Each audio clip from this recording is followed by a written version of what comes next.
close for comfort. Like Chris Reed, who was on his way back home on the Isle of Wight when the weather suddenly changed. I left work at about 7 o'clock. You could hear the thunder, and I jokingly said to my friend that it's going to be Armageddon tonight. Little did I know that actually that was going to be the case. A neighbour was filming the storm over Chris's house from a few streets away.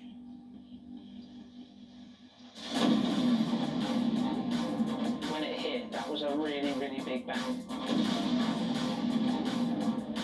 The lightning bolt smashed straight through the roof of Chris's house and into his first floor bedroom.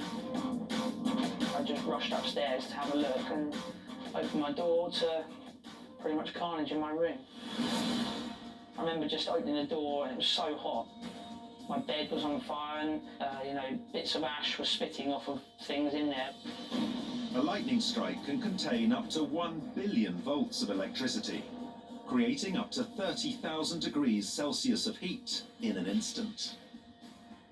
To be in that room from 8 o'clock till 10 o'clock, decide to go downstairs for 2 minutes, and then, it hit at that time. So to think what could have happened to me if I'd have gone down a minute earlier and come back in, could have been a lot worse.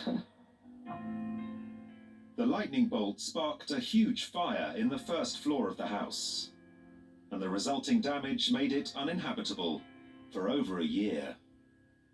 And the structure around the roof, everything's just completely burned. You just see how quickly the fire was spreading through the roof.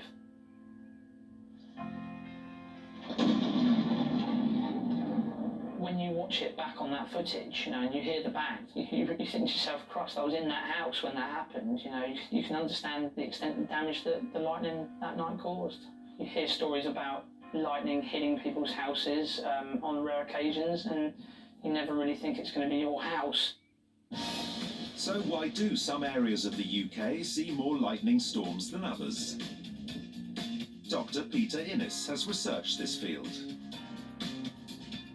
The Isle of Wight and the south coast of England are particularly prone to damaging thunderstorms. Part of the reason is that there's lots of energy, often warm air coming up from northern France, even making its way from Spain up into the south of the UK. The thunderstorm we saw in London this year, that system itself came up over the English Channel, and with it there was a feed of very warm, quite moist air into that system, which acted as energy to keep it going, and the storm almost became self-perpetuating. Being close to a lightning strike can be terrifying.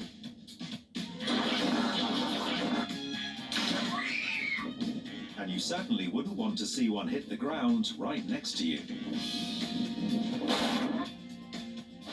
The teenagers who filmed this footage were just yards away from a strike in Devon and were lucky to escape unharmed.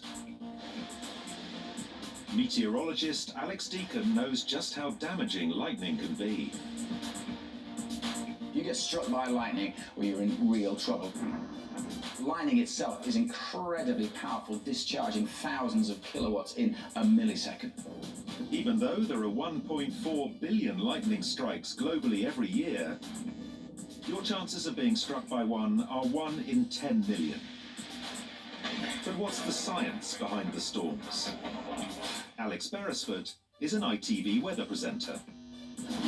We often see thunderstorms at the end of a heat wave as big cumulonimbus clouds. They're massive, they've got lots of depth, and within those clouds there's a lot of activity. Inside the storm cloud, the air freezes into ice particles that collide, building up an electrical charge. When the negative charge in the cloud is big enough, it looks for a positive charge on the ground to connect to.